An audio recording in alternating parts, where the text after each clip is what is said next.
Hello friends, good evening. নতুন একটা ভিডিওতে তোমাদের সবাইকে স্বাগত। আশা করি সবাই খুব ভালো আছো, আমিও খুব ভালো আছি। তো আজকে আমি তোমাদের সাথে শেয়ার করব সন্ধেবেলার থেকে রাত পর্যন্ত আমার জন্য কি কি কাজ অপেক্ষা করে আর আমাকে কি কি কাজ করতে হয় সেটাই আজকে তোমাদের সাথে শেয়ার করব। তো চলো ভিডিওটা স্টার্ট করে দিই। এখন বাজে হচ্ছে বিকেল 5টা। তো মেয়ে ঘুমিয়েছিল, মেয়ে ঘুম থেকে উঠে ফ্রেশ হতে গেছে, এরই মধ্যে আমি বিছানাটা পরিষ্কার করে নিচ্ছি। আমার মনে হয় ঘরের মধ্যে সবথেকে সৌন্দর্য জিনিস হচ্ছে বিছানা। কারণ বিছানাটা যদি একটু পরিষ্কার পরিচ্ছন্ন করে রাখতে পারি তাহলে দেখবে ঘরের শোভাটাই পাল্টে যায়, তাই না বলো? তা আমি যতটা চেষ্টা করি ঘরটা পরিষ্কার পরিচ্ছন্ন করে রাখার, কারণ ঘর যেমনই হোক না কেন পরিষ্কার পরিচ্ছন্নটাই কিন্তু আসল। তো এখানে হারমোনিয়ামটা বিছানার ওপর তুলে রাখলাম, কারণ আজকে মেয়ের গানের ম্যাম আসবে। তো ম্যাম আসবে এর জন্য সব কিছু ঠিকঠাক করে রাখছি। বালিশগুলো কি কোথায় রাখি বলো তো? হারমোনিয়ামটা টুলের ওপর রাখি, তারপর বালিশগুলো এরকমভাবে গুছিয়ে রাখি। যেহেতু হারমোনিয়ামটা বিছানার উপর রাখলাম, এর জন্য বালিশগুলো আবার আমাকে গুছিয়ে রাখতে হলো। এদিকে শোকেসের জিনিসগুলো প্রায় প্রত্যেকটা দিন 3 বেলা 4 বেলা করে আমাকে গোছাতে হয়, কারণ এই একটা চিরুনি নিচ্ছে তো 10টা ফেলছে, একটা লিপস্টিক নিচ্ছে তো সব কটা লিপস্টিক ঘেটে করে দিচ্ছে, এরকম একটা ব্যাপার। আর ঘরে বাচ্চা থাকলে তো এরকম হবেই, তাই না বলো?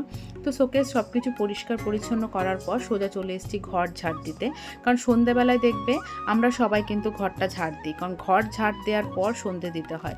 এটা আমি বিয়ের আগের থেকেই জানি, তো আমি বিয়ের পরও এটা করি। তো এখানে ঘর বারান্দা সব ঝাড়টার দেওয়ার পর সোজা চলে যাব ফ্রেশ হতে, কারণ প্রচণ্ড পরিমাণে গরম লাগছে, আর এত গরম পড়েছে তোমাদের কি বলবো। আর এখানে ঘর ঝাড় দেওয়ার পর দেখো এখানে একটু মুছে নিচ্ছি, কারণ আমাদের বাইরের যে টাইমে জলটা আসে পাইপটা একটু লিক করেছে, যার জন্য ডাইনিং রুমে জল পড়ে পুরো ভেসে যাচ্ছে, এই জন্য জলটা একটু মুছে নিলাম। এরই মধ্যে ফ্রেশ হয়ে গেছি, ফ্রেশ হয়ে নাইটিটা চেঞ্জ করে চলে এসেছি ঠাকুর ঘরে একটু সন্ধে দেব। তো আমি কি বলো তো, শুধু সন্ধেটাই দিই, কিন্তু পুজো দিই না, কারণ আমার বাপের বাড়ি শ্বশুর বাড়িতে সবাই কিন্তু রাতে ঠাকুরেরকে পুজো দেয়, আমি সন্ধেটাই দিয়ে রাখি। কারণ আমার ইচ্ছে আছে কি বলতো, যে আমার ভবিষ্যতে যদি সেরকম ঘর বাড়ি হয় তাহলে আমি বেশ সুন্দর বড় করে একটা সিংহাসন করব। তখন আমি রেগুলার যে আমার বাপের বাড়ি দেখি, আমার বাপের বাড়িতে মন্দির আছে, যেরকমভাবে নিয়ম কানুন মেনে পুজো আর্চা করে সেরকম করার খুব ইচ্ছে। এই ভাড়া বাড়িতে না হয়ে ওঠে না, জানো তো। এর জন্য আমি যেরকম পারি সেরকমভাবেই মন থেকে ভক্তি দিয়ে সন্ধে পুজো দেওয়ার চেষ্টা করি। তো এখানে সন্ধে পুজো দিচ্ছি, আর মেয়ে ওইদিকে একটু টিভি দেখছে।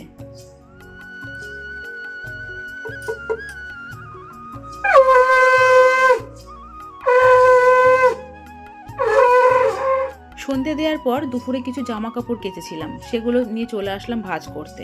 আর এরই মধ্যে হাজব্যান্ড অফিস থেকে চলে এসছে, হাজব্যান্ড মেয়েকে নিয়ে একটু হোটেলে গেল, কারণ হাজব্যান্ডের অফিসের যে হোটেলটা আছে সেখানে মেয়েকে নিয়ে গেছে। তো এখানে দেখো আমি সব জামা কাপড়গুলো ভাঁজ করে নিচ্ছি। তো আমার মনে হয় জামা কাপড় বেশ পরিষ্কার পরিচ্ছন্ন পার্ট টু পার্ট ভাঁজ করে রাখলে কিন্তু জিনিসটা দেখতেও ভালো লাগে। আমি কিন্তু এমনভাবে ভাঁজ করব যাতে আমাকে দ্বিতীয়বার সেই জিনিসটায় হাত না দিতে হয়। তো বললাম না, মেয়ের বালিশের কভারগুলো আজকে কেচে দিয়েছি কিন্তু পরানো হয়নি, সেগুলো আমাকে পরিয়ে রাখতে হবে। তো জামা কাপড় ভাঁজ করানো হয়ে গেছে, এবার আমি শোকেসের ভেতর ঢুকিয়ে রেখে দেবো। আর সন্ধ্যাবেলায় প্রচণ্ড পরিমাণে চটপটা খেতে ইচ্ছা করছে, তাই সোজা চলে আসলাম রান্নাঘরে। তো নিয়ে নিয়েছি একটা বাটি, তার মধ্যে নিয়ে নিলাম চানাচুর। আর এই চানাচুরটা না আমি আর আমার হাজব্যান্ড খেতে খুব ভালোবাসি। এটা নিয়ে এসেছিলাম বাপের বাড়ি থেকে, বাবা দিয়েছিল, 2 প্যাকেট দিয়েছিল, তবে শেষের দিকে। তো এখানে চানাচুর নিয়েছি, কাঁচা লঙ্কা কুচি নিলাম, পেঁয়াজ কুচি নিলাম, আর গন্ধরাজ লেবুর রস নিয়েছি। আমার এই চানাচুর মাখাটা খেতে প্রচণ্ড পরিমাণে ভালো লাগে, তোমরা প্লিজ একবার ট্রাই করো। আর পারলে একটু, যদি কেউ পারো তাহলে একটু টমেটো সস দিয়ে নিও, খুব ভালো লাগে খেতে। আমার মেয়েও খুব ভালোবাসে খেতে। তো মেয়ে যেহেতু হাজব্যান্ডের সাথে গেছে অফিসে, তো মেয়ের সন্ধ্যের টিফিনটা ও নিয়েই আসবে। তো দেখো এরই মধ্যে মেয়ে চলেও এসছে, আর সত্যি সত্যি মেয়ে স্যান্ডউইচ নিয়ে এসছে, যে রেস্টুরেন্টটা আছে আমার হাজব্যান্ডের অফিসে সেখান থেকে স্যান্ডউইচটা নিয়ে এসছে, আর মেয়ে স্যান্ডউইচটা খেতে খুবই ভালোবাসে। তো স্যান্ডউইচ খাওয়া হতে না হতেই মেয়ের ম্যামও চলে এসছে, তাই ভাবলাম এত গরমে ম্যামকে একটু লস্যি করে দিই। তো এখানে ঘরে তো আমি প্রতিদিনই দই পাততে হয় আমাকে, কারণ আমরা দুপুরবেলা খাওয়ার পরে এই গরমে টক দইটা ভীষণ ভালোবাসি খেতে। আমি কেনা দইটা খুব একটা পছন্দ করি না, আমি চেষ্টা করি ঘরে পেতে রাখতে দই। তো ঘরে পেতেছি, দেখো তো কি সুন্দর জমাট বেঁধে দই পড়েছে। আর এখানে ম্যামের জন্য লস্যি করছি, কয়েক চামচ লস্যি নিয়েছি, এই দই নিয়েছি, আর ঠান্ডা জল আর বরফ নিয়েছি, আর সামান্য পরিমাণে চিনি। তো এখানে লস্যিটা হয়ে গেছে। তোমরা চেষ্টা করবে যখন বাড়িতে লস্যি করবে তখন ওপর থেকে এক্সট্রা দই দিতে, ভীষণ টেস্টি লাগে দেখবে। আর সামান্য কিছু কাজু বাদাম কুচি দিয়ে দিচ্ছি। ম্যাম ওখানে গান করাচ্ছে আর আমি ভাবলাম যে আগের দিনের সবজিটা আমি রাতেই কেটে রাখি, তাহলে কাজের অনেক সুবিধা হয়। জানো তো, এটা আমি বিয়ের আগের থেকেই করতাম, আর বিয়ের পরে আমি করতে করতে এতটাই হ্যাবিট হয়ে গেছে যেন মনে হয় সন্ধেবেলায় কি একটা কাজ করিনি এরকম। আর আমি পরের দিনের সবজিটা আগের দিন কেটে রাখার চেষ্টা করি, যদি আমার ঘরে সেরকম সবজি থাকে। যদি সবজি না থাকে তাহলে কিছু করার থাকে না, তবে সবজি ঘরে থাকলে কিন্তু আমি সবজিটা কেটে রাখার চেষ্টা করি। আর হাজব্যান্ডকে ফোন করে বলেছি যে একটু মিষ্টি কুমড়ো এনে দিতে, তাই হাজব্যান্ড মিষ্টি কুমড়োটা এনে দিল। ভাবছি একটু মানে সব রকম দিয়ে একটা তরকারি করব, যেহেতু পরের দিন হচ্ছে শনিবার, নিরামিষ রান্না হবে এর জন্য। তো দেখো আমার সবজি কাটা হয়ে গেছে, অনেক রকম সবজি কেটে নিয়েছি। এবার আমি এগুলো ফ্রিজের মধ্যে রেখে দেবো। শুধু আলু আর কাঁচা লঙ্কাটাই আমি পরের দিন কাটি, বাদবাকি সব কিছুই আমি কেটে ফ্রিজে রেখে দিই। তো দেখো ম্যাম চলে গেছে, গানের ম্যাম। তো এখানে সব কিছু আবার আমাকে গুছিয়ে রাখতে হবে। এবার হারমোনিয়ামটা যেখানে রাখার সেখানে রেখে দেবো।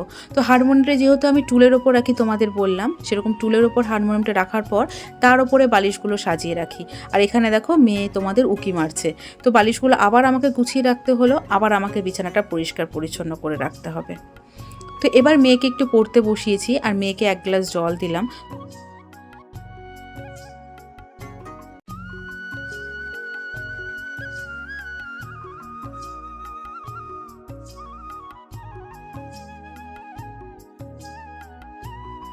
মেয়েকে লিখতে দিয়ে সোজা চলে এসেছি আমি রান্নাঘরে।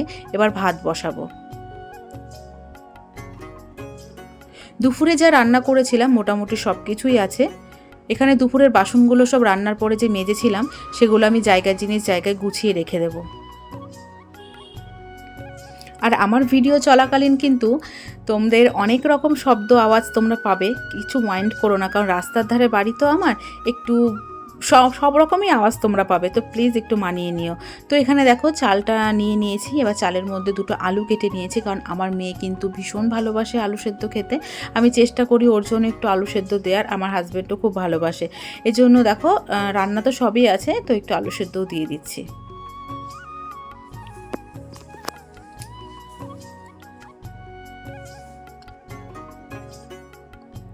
এদিকে ভাতটা হচ্ছে, এরই মধ্যে আমি চলে এসেছি আবার ঘরে বেডরুমে বিছানাটা গোছাতে, কারণ এবার হচ্ছে রাতে যে আমরা ঘুমাবো তার ফাইনাল বিছানাটা করে নিচ্ছি। তোমরা দেখতে পারলে যে বিছানাটা আমি কতবার আমাকে গোছাতে হলো, কারণ আমি চেষ্টা করি যতটা সম্ভব ততটা বিছানাটা পরিষ্কার পরিচ্ছন্ন করে রাখার।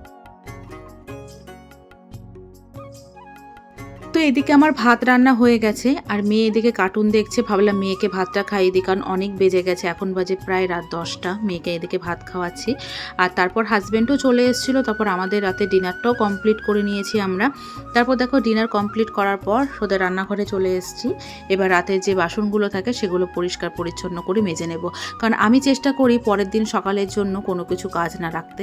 রাতে যতটা সম্ভব সব কাজগুলো সেরে রেখে, যেমন এঁঠো বাসন মাজা, গ্যাসগুলো পরিষ্কার করে রাখা, কারণ পরের দিন সকালে যেন একদম পরিষ্কার পরিচ্ছন্ন একটা কিচেন দেখতে পাই, এটাই আমি চেষ্টা করি। আর আমার বেশ ভালোও লাগে রাতে পরিষ্কার পরিচ্ছন্ন করে রাখতে, কারণ সকালবেলায় না ঘুম থেকে উঠে যদি আমি ওরকম বাসি বাসন আর হচ্ছে গ্যাস ওভেনটা নোংরা দেখি, তাহলে আমার না ভীষণ মাথা গরম হয়ে যায় গো। তো পরিষ্কার পরিচ্ছন্নটা সম্পূর্ণ হচ্ছে নিজেদের ওপর ডিপেন্ড করে, তো আমি চেষ্টা করি সব কিছু পরিষ্কার পরিচ্ছন্ন করে রাখার।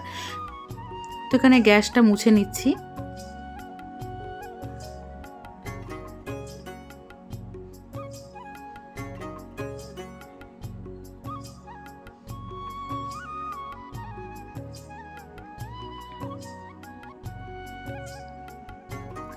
একজন হাউসওয়াইফের দেখবে শুধু কিন্তু সকাল থেকে দুপুর পর্যন্তই কাজ থাকে না, সন্ধ্যের থেকে রাত পর্যন্ত সমানভাবে ডিউটি পালন করতে হয়, তাই না বলো? তো সেরকমই তাই আমাদের কিন্তু 24টা ঘন্টায় ডিউটি পালন করতে হয়। তবু আমরা মনে হাসি রেখে মন খুলে ভালোবেসে সংসারের সমস্ত কাজ করি। তো এখানে আমার রান্নাঘরের সমস্ত কাজ কমপ্লিট হয়ে গেছে।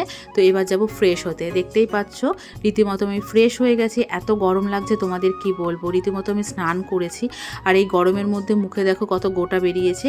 তো চলো ভিডিওটা তোমাদের কেমন লাগলো অবশ্যই আমাকে কমেন্ট করে জানিও। টাটা, দেখা হচ্ছে নেক্সট ব্লগ ভিডিওতে। Bye bye, love you all, good night, tata.